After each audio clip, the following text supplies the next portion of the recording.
Recording. Got it. Okay. All right. So this is a presentation. I'm going to be brief, but it was a table talk that I gave at the annual conference, and I thought I would share it in a more visual way here. So the subject is utility scale battery energy storage and risk and reward causal models, so causal loop diagrams, the use of causal loop diagrams to describe what are the barriers to adopting battery energy storage system.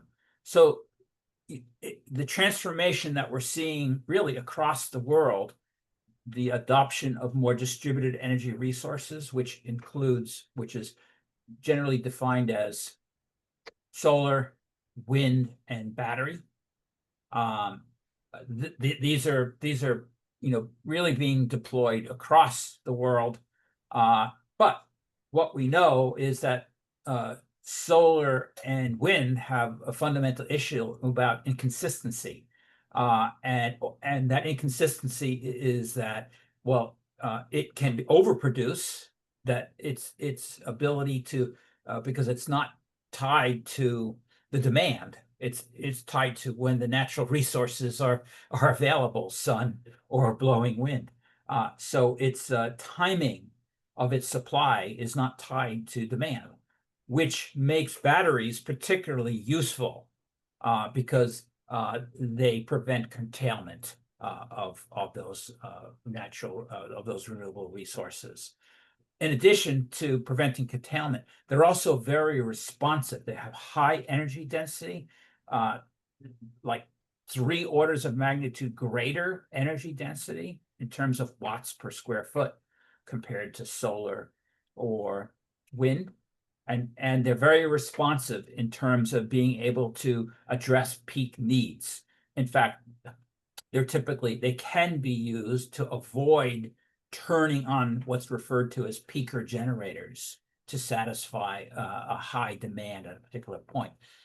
And there's a variety of different battery technologies that are being deployed. The bulk of them, I would say, are referred to as LFP batteries, lithium iron phosphate batteries. That's really the common technology right now. The other thing that you get from deploying battery energy storage is you get the avoidance of capital for new generation and for additional transmission and distribution projects. So those are some of the things that are driving the interest in deploying battery energy storage. However, there's also resistance in communities to deploy them around the perceptions, both the real perception, the real reality of fires, and the perception of fires. So people believe correctly that there are hazards here, and there's distrust in the system. And I'll for the purpose of simplifying, I'll just say that permitting process and the individuals who are involved with permitting, there's a great deal of distrust on whether or not it's actually serving the common good. And that distrust is sometimes called outrage, public outrage. And it's leading to things like slow permitting, moratoriums, and even bans for battery energy storage. So batteries being a key part of our transition of electric grid to more renewable resources are being slowed by public perception of the hazards. So in talking about this problem, I'll be using causal loop diagrams to talk about what I learned in the process of where does this outrage come from. In the course of researching this, I came across 2 very interesting sources. One dates back to 1969 by Dr. Chauncey Starr, Societal Benefit versus Technological Risk. And that paper is interesting because it talks about societal cost and societal benefit of technologies, and it tries to compare technologies to say, how do you assess them and judge their societal costs and societal benefits? And to what extent should societal benefits outweigh the societal costs? What is the ratio that should exist in order to get a good public adoption of technology? So that can be generalized, it really could be any technology. And there's great challenges in trying to normalize technology. How do you compare, an automobile to an airline to war, for that matter? So the ability to make judgments about the relative merits on technology. This was a very worthwhile paper that gave a lot of insights to me. The second area of research is the idea from Dr. Peter Sandman about risk being a function of both hazard and outrage, where outrage is the trust of the people about the system that tries to manage hazards and manage down risks. The outrage isn't necessarily correlated to hazard. The outrage can be too low, meaning that we're not putting the appropriate regulations in place to manage the hazard from some new technology, or converse, the outrage can be very high, in which case you could see bans and moratoriums put in place for a technology that might be needed to address a problem in the world, like climate change. So that idea of risk being a function of hazard and outrage is what Dr. Peter Sand presented. I've extended that idea to the fact that, we also have rewards, and that rewards are a function of the benefits. What do we get from deploying a technology? And what are the delights around those benefits? If the benefit is very time delayed, so if we're addressing climate change and we're trying to minimize extreme weather, well, we may not see it locally. It may be somewhere else in the world where we're reducing extreme weather. So the delights may not come back to the individuals who are being asked to make the decision about deploying a technology in their community. So the rewards may not be very direct. So this idea of we have both risk and reward, and that the public's perception of both the risk and the rewards plays into the process of permitting. And so communities issue permits.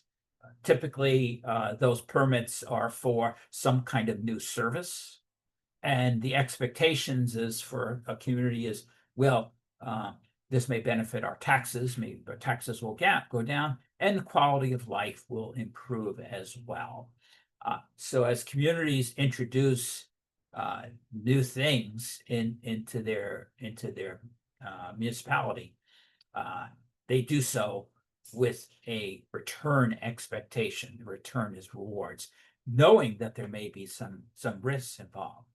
So if I now take it towards the direction of causal loop, we can look at this from both a causal loop for risk and a causal loop for reward, where the community issues a permit, and in doing so, they're accepting some degree of risk, and there'll be a service that they get out of issuing that permit, although the service may be delayed. It's not necessarily immediately that the new service is available, such as the creation of a battery energy storage. There's usually 3 to 4 year delay from start of permitting to actual implementation. Likewise, on the other side of this, on the reward side of this, once that service is in place, you are starting to begin to get benefits, but those benefits could also be greatly delayed in time and geographical space as well. In the case of climate change, well, it's a global problem, and you may see reductions of extreme weather elsewhere, but not necessarily in your own community. If we drill down on this, we can start to take a look at, let me shrink this down here. we can start to take a look at what does this causal diagram look like. And I'll start up at the far left-hand corner, energy markets. We know that the attractiveness of the market is based upon research and public's willingness to pursue new energy markets, which drives developers, an increasing number of developers going after permits. Those permits would have regulations around them as to what are the barriers to actually beginning construction and getting the permit. And permits may take an extended period of time.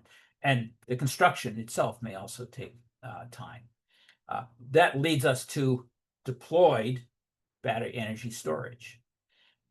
When you have deployed and they're now in use, well, now you begin to have the possibility of the risk of fires. For those of you who are not familiar with batteries, any battery can have the potential for a short.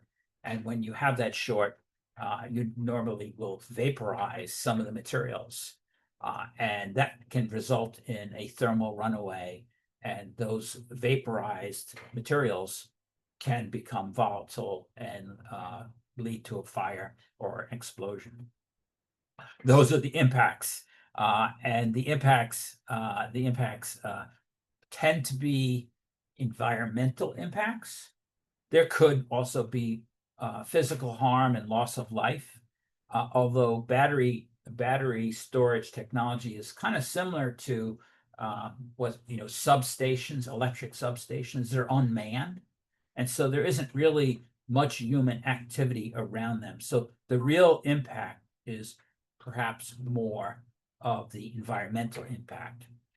When you have a fire, there is always an increase in media coverage on that, and which leads to outrage.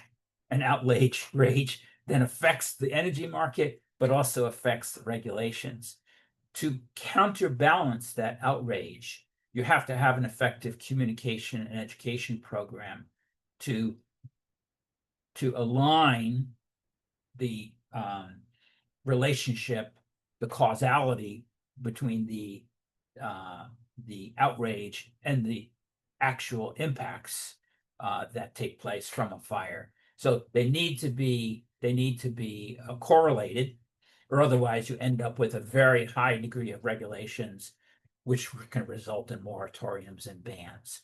So on the risk side, this is some of the high-level causality for batteries and perhaps for other technologies as well, because the public's perception of what kind of damage could take place when not correlated to the actual risk can result in public perception of not wanting those technologies deployed.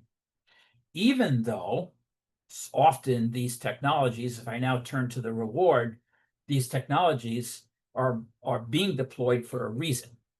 In the case of battery energy storage, it's to complement renewable energy, because of the fact that the supply is inconsistent and not time phased with the demand. So here, again, starting at the upper left-hand corner, the global warming is one of the driving factors for distributed energy resources. The global warming is driving us to greater electrification of transportation and buildings, which is driving the time-phased peak demands. And so by deploying BESS technology, we minimize curtailment. And by minimizing curtailment, using more solar and wind, we reduce greenhouse gas emissions, which reducing greenhouse gas emissions, of course, combats climate change with the expectation that we will reduce extreme weather, not that we will eliminate extreme weather, because we are going to have extreme weather events still. We're just trying to reduce the extremeness of these events. by deploying the battery technology, we also hope to avoid increasing electric rates. And this is where you get into some very interesting discussions about, well, will it actually reduce? No, I shouldn't say reduce. Will it actually avoid escalating electric rates by not having to create new generators, and more transmission and distribution, or at least a much more controlled transmission and distribution. And that controlled transmission and distribution also adds to the grid resiliency as well. All of that feeds into quality of life, and whether or not quality of life affects you is, the personal impact is a significant reinforcing feedback. If your life has been disrupted by extreme weather, you're more likely to have a willingness to combat climate change because of the personal impact that it's had on you. Just like the risk, media coverage of extreme weather, electric rates, grid resiliency can all help desire by wanting to avoid those events.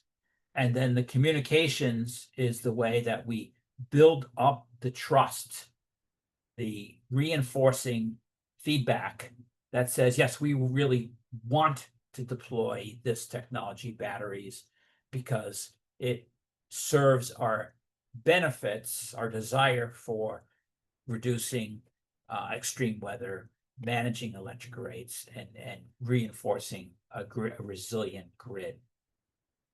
This balance between risk and reward, it needs to be relational, or it needs to have a ratio such that people are actually motivated.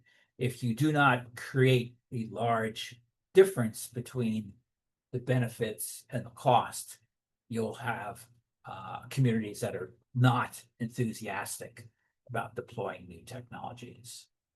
So if I come all the way back to the beginning, this balance between risk and reward needs to be part of how we communicate to communities in order to get adoption and overcome the NIMBYism barriers that exist in deploying new technologies. But we have to do this in such a way, and I'll go to my closing point.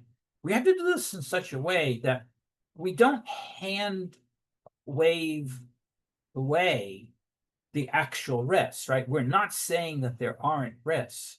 We're saying that these risks can be managed.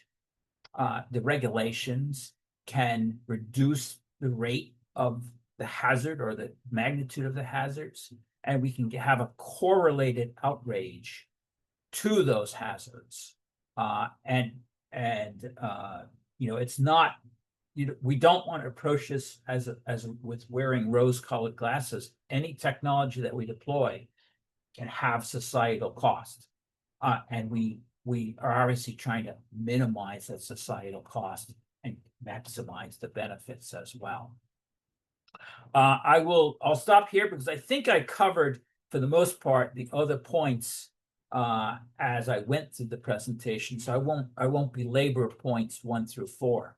But the key thing, right, is to how we communicate within the community to get the awareness of, hey, there is a system approach at work here, system thinking approach that says that we understand there will be a balance between our risks and our rewards, and that we are communicating with all of you, trying to explain that risk-reward proposition.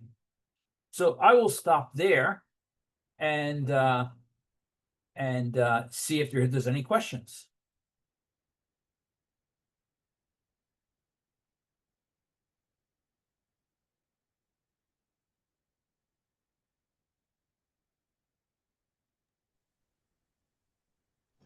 Not a question, but a comment.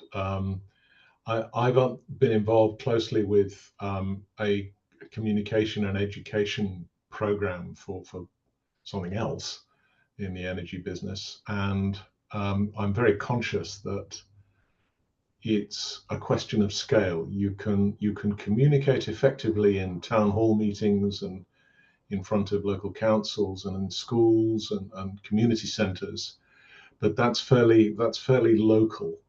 And the thing that we struggled with was how to package a message that, for example, national newspapers or national radio and television were prepared to engage with, to educate on a larger scale. And I know that's not the subject of a causal loop diagram, but it's just a comment that whatever you're doing, whether it's batteries or, as I was doing, fracking,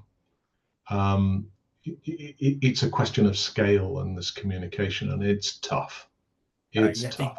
I think you're absolutely right, David, that, I'm a local expert. I tackle this locally. So how many Joe Londas are there out there, right, in the different communities where batteries are going to be deployed? There may not be. Well, I hope there's not too many Joe Londas.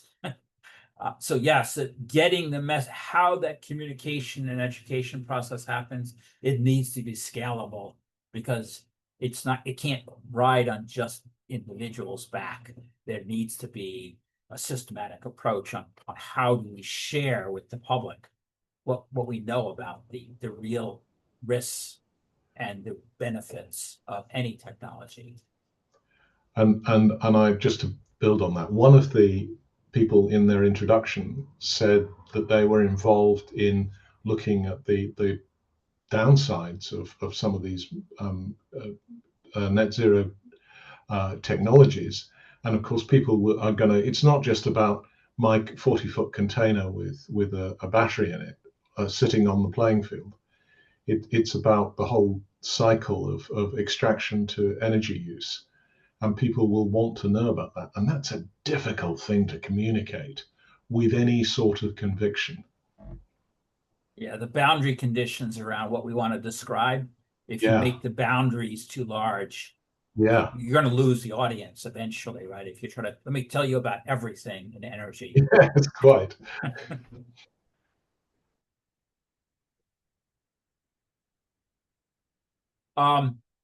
One of our participants talked about materials, and that's actually for battery technology has been one of the concerns, is the sourcing of raw materials. The battery technology has changed very quickly. We were using what's referred to as NMC, nickel, magnesium, cobalt batteries. They are still exist and are still used, but I would say it's a waning technology. And LFP, lithium iron phosphate, which I think those materials are more readily available than nickel, magnesium, and cobalt.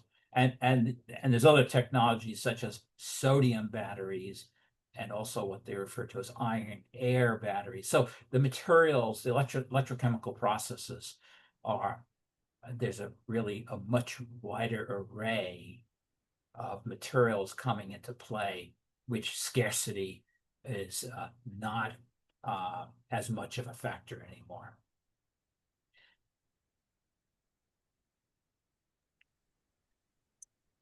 Can I come and ask a question, Joe, regarding your business sharing? Yeah, this is great. I was just wondering, because you were saying this is probably putting on a local perspective. I wonder, do you think this is generic in a way of like the current, I guess, yeah, business as usual kind of scenarios of like batteries over the world, thinking about UK and Europe. So that's probably my first question on the model or thinking boundary. The other bits I was reflecting is that I think in one of the early slides you have a concise sort of like a version of the COD. Basically, the risk and reward are connected. The two loops are through community perception. Yep. With thinking about like the materials needed for battery production, so I'm thinking mining any sort of like raw materials will have implications for the land and biodiversity. So I wonder if that balance of risk and reward also implies to the natural environment and resources because of the implication there and how hard it is to put that to the causal of that down. So let me tackle that part first, which is, again, it's somewhat around where's the boundary conditions when we want to understand a technology. How far back do you go? Do you go all the way back to where the raw materials are sourced, and are they ethically sourced? What destruction takes place? Where the environment and natural resource management SIG, right? So this is actually quite pertinent to us, right? Is when we look at the whole solution end to end, is there more damage being created in how we source the materials than the benefit that we're going to get in the end in combating climate change? So how do you begin to understand the totality of that? Fortunately, as I was saying a moment ago, the material set is changing. So nickel, magnesium, cobalt had a lot of materials that were not readily available, and I think were difficult to, and they were limited sources, and so that made them high cost to acquire and to extract. The current battery technologies, lithium is pretty widely available. The iron and phosphate also pretty widely available. So and I'm not a mining expert, so I don't want to say that it's less harmful to mine those materials than say nickel, magnesium, cobalt, but availability, right? If they're abundant materials, then probably the extraction process is less damaging to the environment. Not to say it's zero. So how we do this risk and reward and how big is the boundary? Well, that can enter into the discussion and what I have found in community. And now let me tie it to your previous question. We're dealing with a relatively aware audience, the community. And communities understand, hey, there's a supply chain involved here, and that they understand that the total sum of all of the greenhouse gas emissions, including the supply chain, should be part of that assessment of the common good and the societal costs that we're going to have. So I think people have really gotten much smarter about the fact that when we talk about technologies, we really do need to have a full end-to-end perspective on the societal costs and societal benefits. Now, the risk is that just freezes you.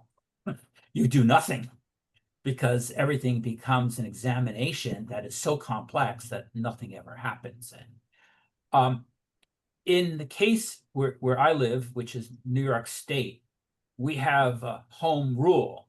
And so communities can determine whether or not they want to permit something like, well, a solar array or a wind turbine or batteries at the local level. So it's not dictated at the state level or the national level. And so depending on where you are, those local laws, whether or not you have home rule, community rule, or whether it's really a national initiative and there's no local say on what will be deployed in your community, is a big part of that process.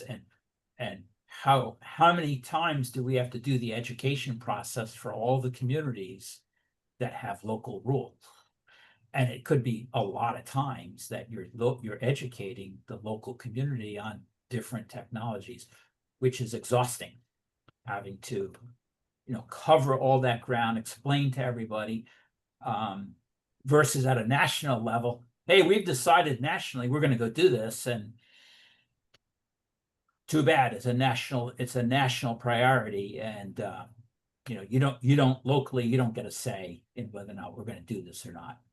So how it's being deployed, whether it's a nationalization effort or local community. In the case of in New York State, these distributed energy resources, solar and batteries, they're largely being done by commercial enterprises.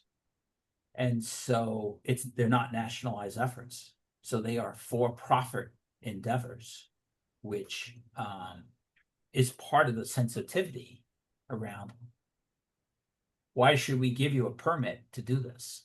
You're going to profit from it, and we're going to bear the societal cost. So, but we live in a world that still has a lot of capitalism in it. So profit motive is still drives us in a lot of ways. Yeah, I think the spatial kind of dynamics there are also interesting. Made me think that the variable you have there, the quality of life, might be a very crucial aspect of the communication strategy Yeah. because the community holds the power to permit this. Yeah. Yep. Thanks for sharing. You're welcome. We can open it up. Erica, shall we open it up to any question, any subject of interest? In fact, I think Coco had an announcement to share with us as well, because I don't think we Yeah, I did. think is there if there's no other questions, we can switch to Yeah, this. I have a comment to make, if Yes. I may. Yeah. So thanks. I was following the discussion between you, Coco, and Joe with keen interest, because my background is in mining engineering for both my bachelor and my master degrees. So when we look at the advancement in battery technology, like you rightly said, Joe, it's developing, it's widening. There are so many options, and especially moving into these lithium ion batteries, right? The only challenge I see is that even though the minerals are in abundance, they are not evenly distributed geographically speaking, right? So you still have them concentrated in specific regions of the world. Yet, if we look through the International Energy Agency, we must triple our deployment of clean energy technologies by 2030 and quadruple by 2040. So we are going to require these materials in abundance. More mines are going to be opened, and they are going to be opened in specific localities of the world. So that's one challenge. So the harm is still going to be there, and it's because it's concentrated, right? Yeah, it's maybe when you talk about lithium, it's mostly that lithium triangle, So because of that concentration, there is still a risk of environmental damage. And also the supply chains are so disaggregated, right? So you are coming from that part of the world, and then you have got to manufacture in China, and then you have got to distribute to the rest of the world. So, there is still a risk of impact. And then one last thing is that there is some study that's pointing out that there is an overlap between areas rich in critical raw materials and areas rich in sensitive biodiversity. Right, so there is that overlap. So once you expand your production of these minerals from specific areas, then it means you're going to tamper with sensitive biodiversity. So I mean, there are still issues to worry about, despite the development of technology. And that would be part of the societal cost, right? If you lose a species in the process of mining any material, how do you have put that into the societal costs that we're putting species at risk? Perfect. Yeah, thank you.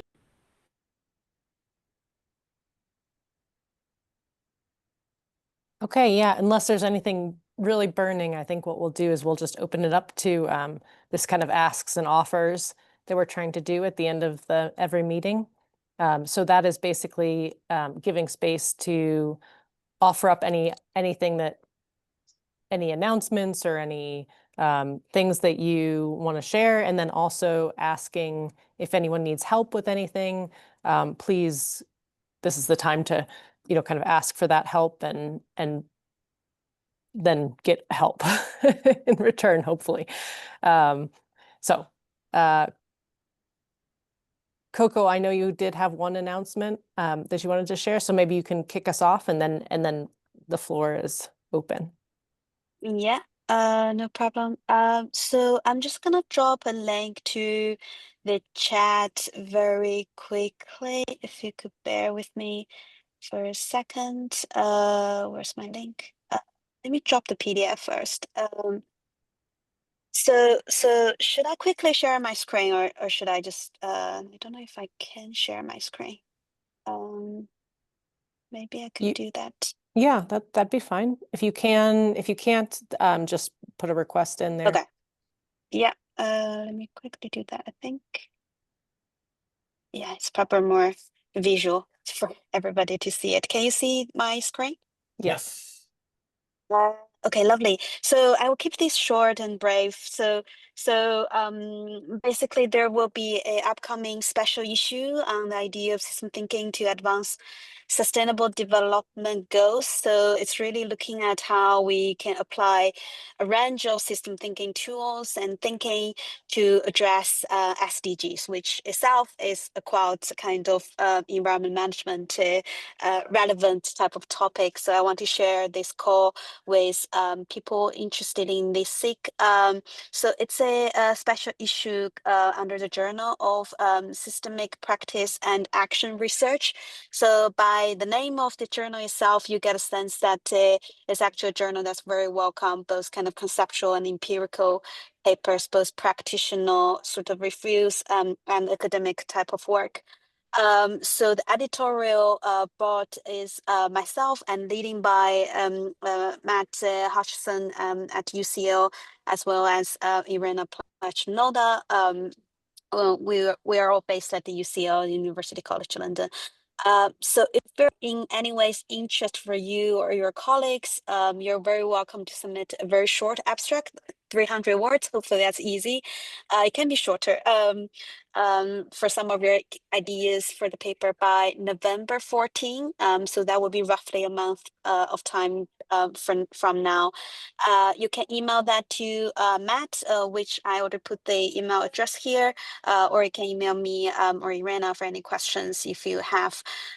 Yeah, so the actual paper submission window will be between December to April. So there will be a time for you to develop the paper more thoroughly. But yeah, any interest, if is for you or your colleagues, feel free to share across. We will be loving, a range of system thinking tools and the reflections, thinking about holistic approaches to SDGs.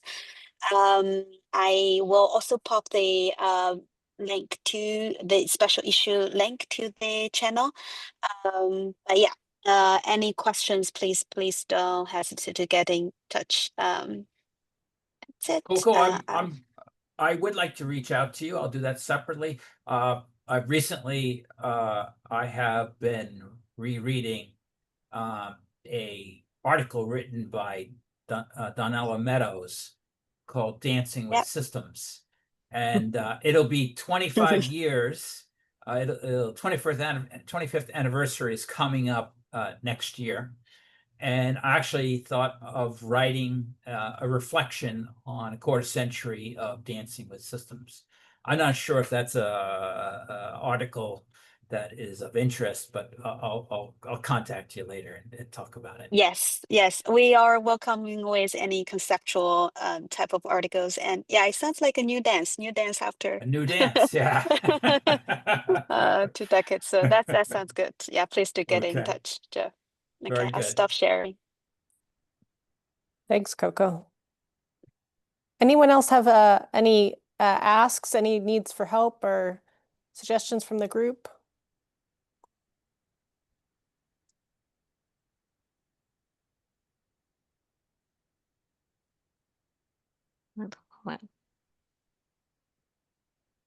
No? All right. Any other offers or information you'd like to share? Oh, here, Well, Christine is, Yes, I'm oh, back. Christine's back. Hi.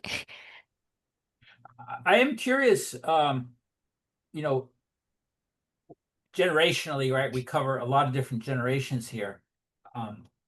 And so I'm not really sure if some historical things have relevancy still.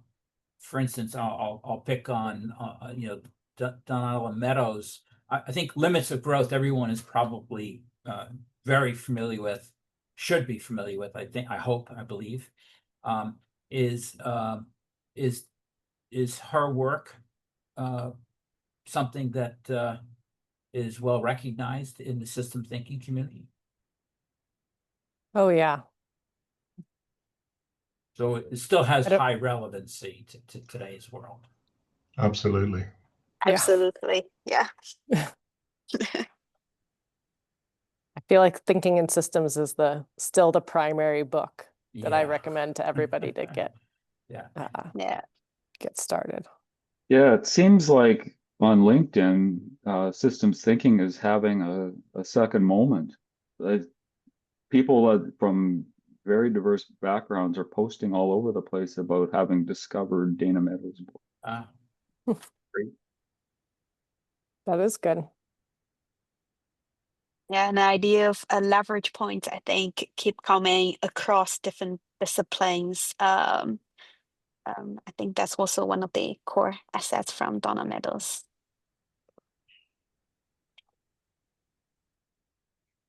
Yeah. I think the trick is to have people, yeah, like what does systems thinking mean? And make it concrete a little bit. That's what I feel like. I feel like sometimes it can be too broad and vague. But that not from the Donella Meadows side, but just people absorbing that term. Yeah, and is Yeah. it system thinking about everything? Or is it system Right. thinking about one particular problem we're trying to solve? Right.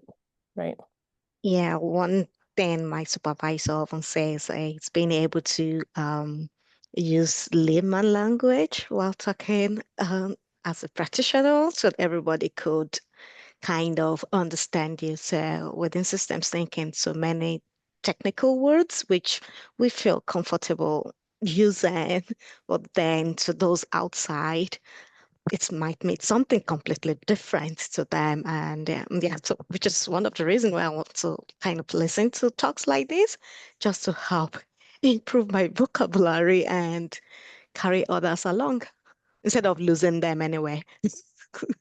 Mm-hmm. That's important and challenging. Yeah, it is. Yep. All right. Well, I think we're running up on time here.